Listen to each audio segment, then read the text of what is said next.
G'day, I'm James Lacey, this is Phil Newman, and we're standing at the Yackandandah station, which is the service station that Yackandandah built. And if you look around the valley, a place like this deserves a decent service station, don't you think, Phil? Absolutely.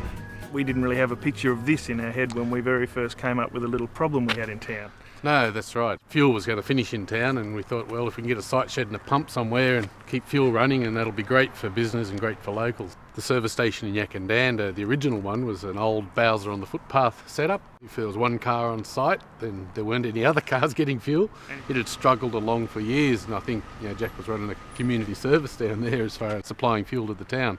It came the day when that was no longer doable, and the town was faced without having a fuel supply, which means that the butcher, the baker, the grocery store, the newsagents, everyone else would suffer if we had to go to Albury Wodonga to get our fuels.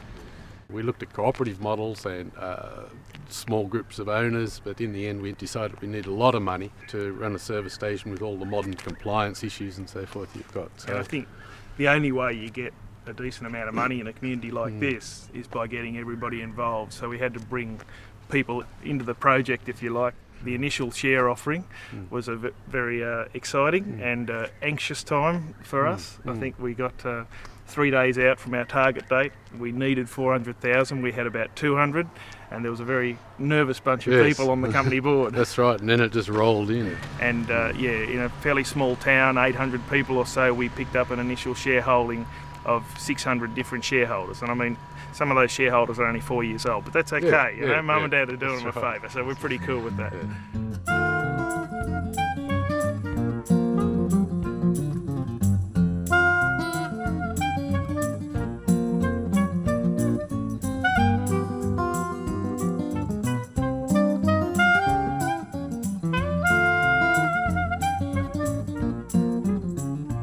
The YCDco is a community organisation, first and foremost.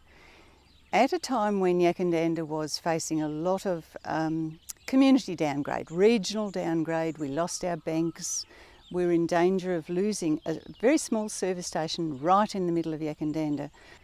But we needed the fuel, we needed the things that that service provided for us.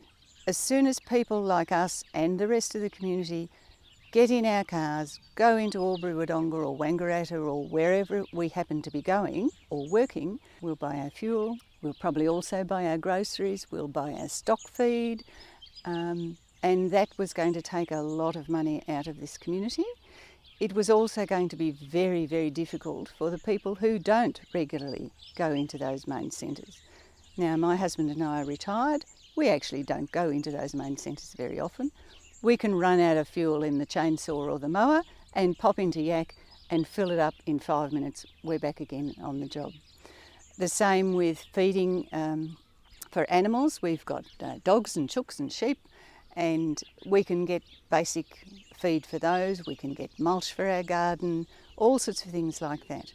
We started off just as a fuel station, and then there was an opportunity to take some hardware into that, so we've broadened our offering into rural supplies and hardware. We've just become a lot more usable for the community in the second phase, I believe, than where we were when we were just serving fuel.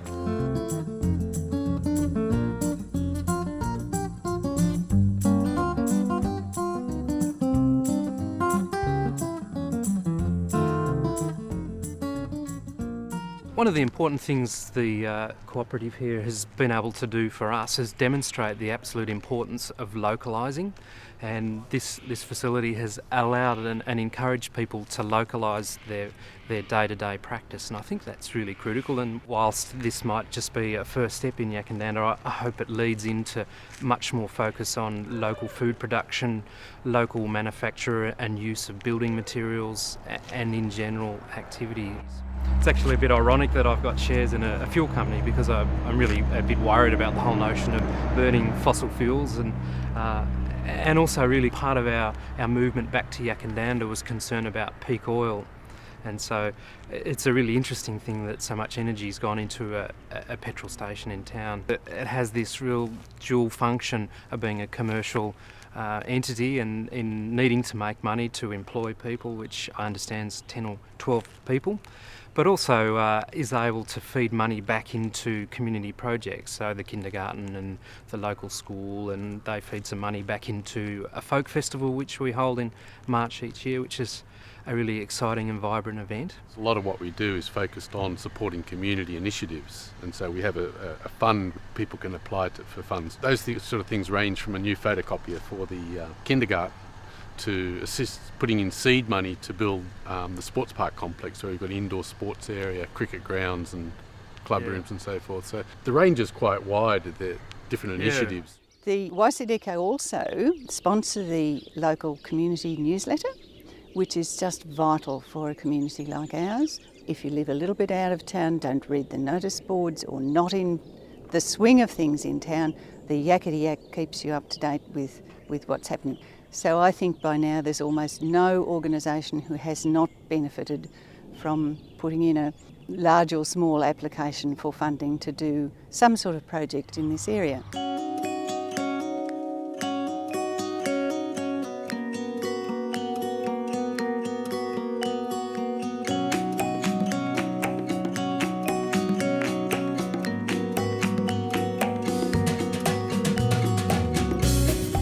If this project hadn't got off the ground and hadn't gone ahead, the implications for the town I think would have been quite huge. Those young men who started it, they were people who gave so much to the community and who developed for us a facility that we now certainly can't live without. I think it's a really exciting step forward for this community and hopefully other communities. I can only say that there's a bunch of us who are very proud that we managed to create what we've built behind us, and I think the service that we've provided and the ongoing strength we've given the town is something that hopefully will go on for a long time. And you know, the biggest thing perhaps out of all this is that other places might see that this is possible and make the same sort of move. So I think it's a big positive. It's not possible without the community support. Communities are about people, individuals, and we take all of them in our community. And if you're ever up in Yackandandah, drop in.